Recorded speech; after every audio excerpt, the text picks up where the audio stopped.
Bonsoir. Après avoir sorti il y a quelques jours une vidéo sur le top 10 des meilleurs réalisateurs au monde, je reviens aujourd'hui avec le top 10 des meilleurs acteurs cette fois-ci au monde sur les 20 dernières années. Et oui, messieurs, dames, et oui. Une nouvelle fois, ce classement n'a rien à voir avec des préférences personnelles. J'ai adopté une nouvelle fois une méthodologie très carrée. Cependant, la méthodologie est un peu différente puisque certains critères ne sont pas transposables en fait. Alors en premier, j'ai pris les notes spectateurs Allociné, car je les trouve assez représentatives de la pensée collective sur un film. Ça change pas. Ça change pas. Ensuite, les critères sont les suivants. Avoir tourné dans au moins 4 films, notés au moins 4 sur 5 sur ces 20 dernières années, dont au moins 2 il y a moins de 10 ans. Et évidemment, il faut être parmi les acteurs principaux dans ces films. Si tu as à ton actif plein de merveilles, mais que dedans tu dis 3 phrases, je peux pas les compter de manière égale à quelqu'un qui aura joué un rôle avec 40 pages de scénario dedans. Évidemment. Ça me paraît assez évident. Il faut également avoir joué au moins 3 rôles différents dans ces films. J'estime qu'un acteur ayant démultiplié avec réussite les rôles différents a plus de mérite, donc sera devant un acteur qui a, par exemple comme Ian McKellen, qui a 6 films dans sa filmographie à plus de 4 sur 5, et ces 6 films, c'est tout le temps dans le même rôle, celui de Gandalf.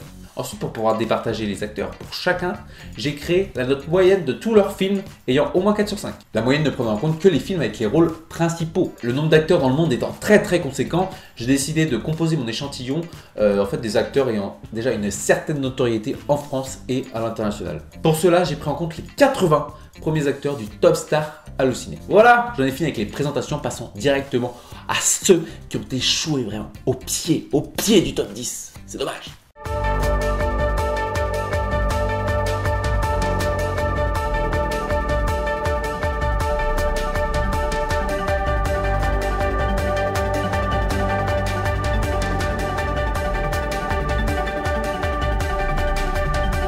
Maintenant, je vous propose de passer aux choses sérieuses avec l'acteur en 10e position. Et il s'agit en l'occurrence d'une actrice, puisque c'est Emma Watson. Avec 7 films à au moins 4 sur 5, elle obtient le 4e meilleur total de ce classement. Cependant, le fait qu'elle incarne 4 fois le rôle d'Hermione Granger dans les Harry Potter la pénalise par rapport à d'autres qui ont fait des rôles beaucoup plus diversifiés. Elle arrive donc 2e actrice de ce classement. En 9e position, c'est Ryan Gosling. Avec 5 films à au moins 4 sur 5 depuis 2011, il obtient avec 4,14 la pire moyenne de ce classement à égalité avec Emma Watson. En 8e position, messieurs, dames, c'est Jessica Chastain. Actrice en devenir, puisqu'elle a à son actif 5 films à au moins 4 sur 5, et ces 5 films ont tous moins de 8 ans. Ils ne sont que 4 dans ce classement à avoir autant de films à au moins 4 sur 5 depuis 2011. Elle arrive donc première actrice de ce classement, et avec 4,24, elle obtient la 3e meilleure moyenne de ce classement. En 7e position, c'est Brad Pitt. L'acteur totalise 8 films à au moins 4 sur 5, dont 6 en tant que rôle principal. En 1999, il joue dans le film Fight Club qui obtient la note de 4,5.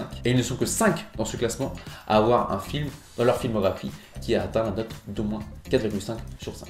On pourra noter que ces très bons films commencent à dater, ce qui fait qu'il n'est pas un peu plus haut dans le classement. En 6e position, Jake Gyllenhaal. Comme Brad Pitt, il totalise également 6 films à au moins 4 sur 5. Cependant, il lui passe devant grâce à la récence de ses films, puisque 5 de ces 6 films ont moins de 10 ans. En 5e position, messieurs, dames, Hugh Jackman. Il totalise également 6 films en tant que rôle principal, dont 5 il y a moins de 10 ans, mais il dépasse Gyllenhaal grâce à sa moyenne, puisqu'avec 4,25, il obtient la 2e meilleure moyenne de ce classement. Au pied du podium, on retrouve Tom Hardy. Avec 6 films à au moins 4 sur 5 qui ont tous moins de 10 ans et une moyenne de 4,27, c'est celui qui obtient la moyenne la plus élevée de ce classement. Sur la première marche du podium, messieurs, dames, il s'agit de Tom Hanks. Avec 8 films à au moins 4 sur 5, il réussit l'exploit d'avoir tourné dans un film ayant obtenu la note de 4,6 sur 5. Dans toute l'histoire du cinéma, il n'y a que 4 autres films qui ont obtenu la note de 4,6,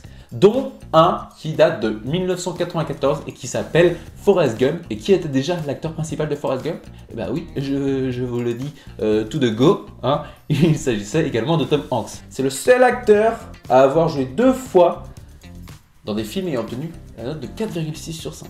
C'est un exploit monumental pour cet acteur.